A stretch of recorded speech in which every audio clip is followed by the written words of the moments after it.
Hi, I'm Cliff Berry from Shadow Work, and I want to talk to you a little bit about the shadow types training and the model that we use for it, because it's gotten a little more complicated but a lot more interesting in the last few years.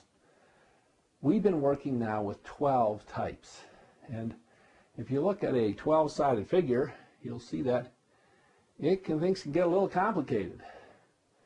Our model is now something like this 12-sided figure. And having 12 sides, you can arrange them in a lot of different ways. I mean, you can have 2 sets of 6, 3 sets of 4, 4 sets of 3, 6 sets of 2. And every way you look into this model, you see something new and different about what it is to be human. So I want to talk to you about that a little bit today. So let's start with the simplest thing. And that's the 4 archetypes: the sovereign, magician, lover, and warrior. Now, if you're a shadow work facilitator, or if you're working with anything that you can see in these 4 dimensions, one of the main things you want to know is, what's the high one and what's the low one? So we've developed questions that can sort of ask, are you more sovereign or are you more lover? Or, let's say you're looking at some kind of a dynamic in an organization. Is it more lover or is it more warrior? Is this person more magician or are they more warrior? We've got questions that differentiate between all 4 of the archetypes. We have a survey for that. And that's one of the things that you'll be introduced to at the Shadow Types training. So we're just going to look at sovereign energy as an example for a minute. And let's suppose that there's a kind of sovereign energy that is associated with kind of low magician energy.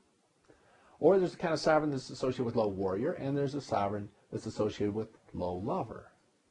For example, sovereign energy with low magician might not have very good perspective. Might be really positive, but not very good perspective. High sovereign with low warrior might not follow through very well or deal with reality very well.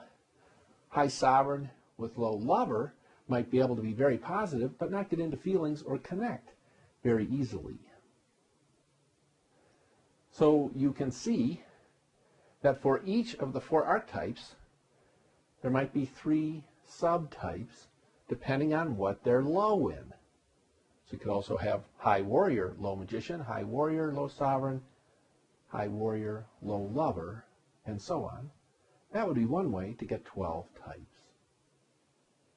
So let's suppose that we were to get 12 buckets, and we put them out, and we put 1 type in each bucket. So we would have 3 buckets in each of the 4 directions, like this. 3 sovereign buckets, 3 magician buckets, 3 warrior buckets, 3 lover buckets.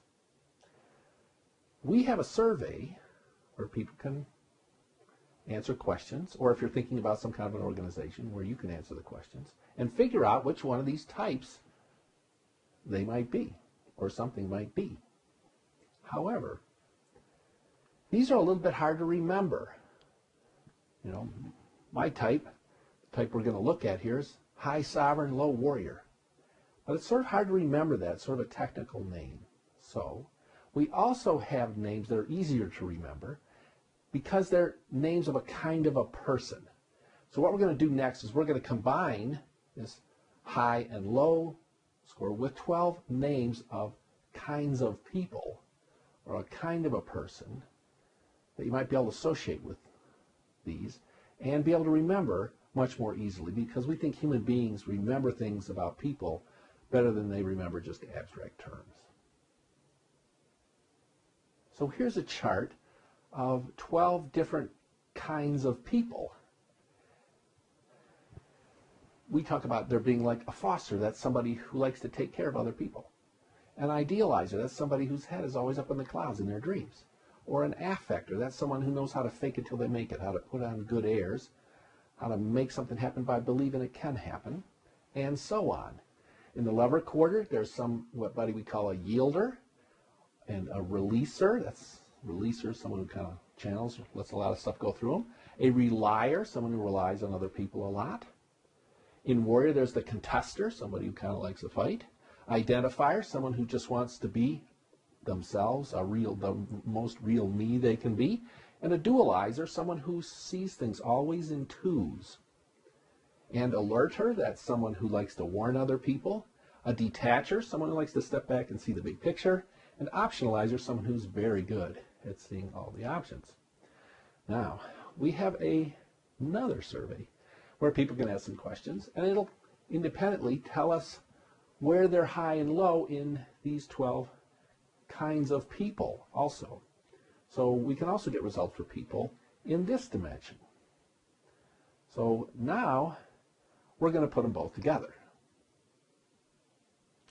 And here they are. So we have a bucket associated with one of the names for a kind of a person.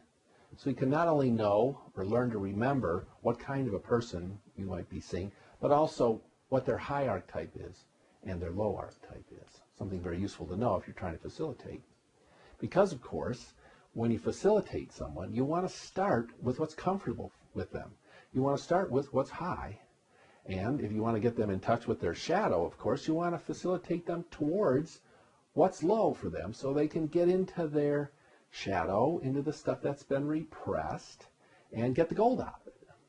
So, right in the name of our types is what they're like, and then what's high and what's low, so you kind of know where you're starting from and where you're trying to go to. This is the bucket that's high sovereign, low warrior. And you might think, well, if we've got a tool to just get this guy Cliff Berry to face reality, let's bring it out and lay it on him. Let's see if we can push him from sovereign straight into warrior. And I can tell you that if you do that, at least with me, you're going to meet with a lot of resistance. I'm going to become like the octopus that shoots the ink in the water, and I'm going to get out of there, or I'm going to go even higher up into my idealizations, because it's very hard for someone to go from their home base kind of archetype all the way down to this most shadowed one, the one we call their kryptonite, in one move. Kind of like sailing into the wind. And if you're anything of a sailor, you know that when you're sailing into the wind, you have to learn how to tack back and forth to get where you're going. So that's what you would learn to do at the Shadow Types training. We have things called pathways. Now, there's a way to simplify this whole two-pathway system. And that's to understand that whenever you put two archetypes together, you get what we call a loop. And there's 6 loops, which I'll talk to you about in a minute. But right now, I just want to talk about the loop that exists between magician and lover energy. When the magician and the lover combine, it's usually to create what we call safety. So we call that one the safety loop. Safety or prevention. It's all about trying to keep something bad from happening. And if you understand that there's this safety loop composed of magician and lover, you could simplify what you know about how to work with Cliff Berry by realizing he's high sovereign, he's low warrior, and in one way or another, you're going to want to go through the safety loop as what we call his middle loop to get him where he wants to go. It's also worth noting that for every person who's high sovereign has to go through the safety loop to be low warrior, there's another person who happens to be high warrior, low sovereign. And guess which loop they have to go through? They have to go through the safety loop too. So, while Cliff is an idealizer up here, and high sovereign, low warrior, there's someone called an identifier who has high warrior, someone who likes to be very special and unique, and who's proving themselves a lot of the time, who has low sovereign energy.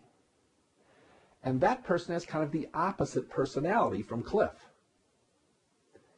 And one of the ways we look at our 12-part model is we break it up into 6 sets of opposing personalities, or what we call opposing pathways, where you can understand that someone who's an idealizer like Cliff and someone who's an identifier down here probably not going to get along really well. And to work with them, you're going to have to get this one down through the pathway to here, or this one to the pathway up to here, before they're even going to be able to communicate really well. So there are 6 such opposing pathways like this, and that really comes into play if you're looking at something like an organization. We think we've outlined the 6 most basic fights there are, because they're the 6 most basic polarizations of qualities and personalities that exist in the 12 when you put all things into 12 buckets. So we also have a survey for that. We have a worksheet that you can fill out, whether you're looking at people, person, or organization, answer a bunch of questions, and get, if there's a fight going on there, is it a fight between these two, or is it one of the other 5 most basic fights? So that's another thing that you would learn at the shadow types training, how there are these opposing, what we call these opposing pathways. Remember we said that there were these different kinds of people, 12 of them. Well, these types are more than just kinds of people, because let's say you're working with someone like Cliff, like me, and you've moved him from sovereign to magician to lover. Now you want to get him into his warrior energy. Well, if you've done the right surveys with Cliff, you'll know his scores on contester, identifier, and dualizer. And you will know that when it comes to getting into his warrior energy, Cliff either likes to do it more by sort of winning a fight with somebody, or he likes to get into it more by proving himself, just by being really special, or he likes to do it by seeing right and wrong and being right. Which one is it?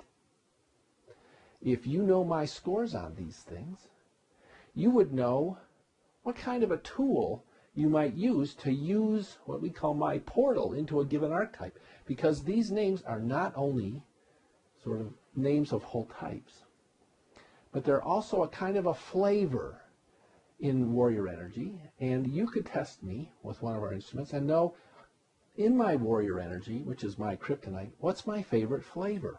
And you would find out that I'm not so much of a contester. I don't like to fight much, and I don't get hung up too much on right and wrong, but I like to be special. I like to be unique. I like to be different than other people. I have a high identifier score. So if you were approaching the warrior energy and working with me, and you knew what my scores were in these types, you know which doorway to use.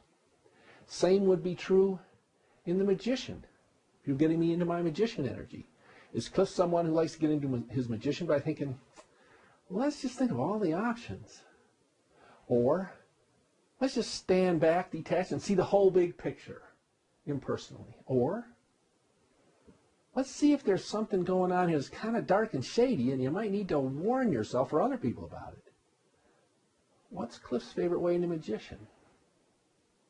So also, from the shadow types, you can learn portals, flavors of the different archetypes, and you can learn to match your tools with them. So whether it's a person or an organization, if you're trying to get them into a difficult archetype, you can know which doorway will work best for them. So that's yet another piece you learn at shadow types training. So I hope you'll get interested in this new 12-sided model and learn how to move your perception from seeing things maybe in 4s, like the 4 archetypes, to seeing things in 12s. And maybe you'll have the experience that some of us that have been studying the model have been having, which is that every time we turn this thing and look into a new window, we see a new shape by which we can measure issues or personalities or whole organizations. We've been having a lot of fun with it, and we hope you'll be interested in joining us.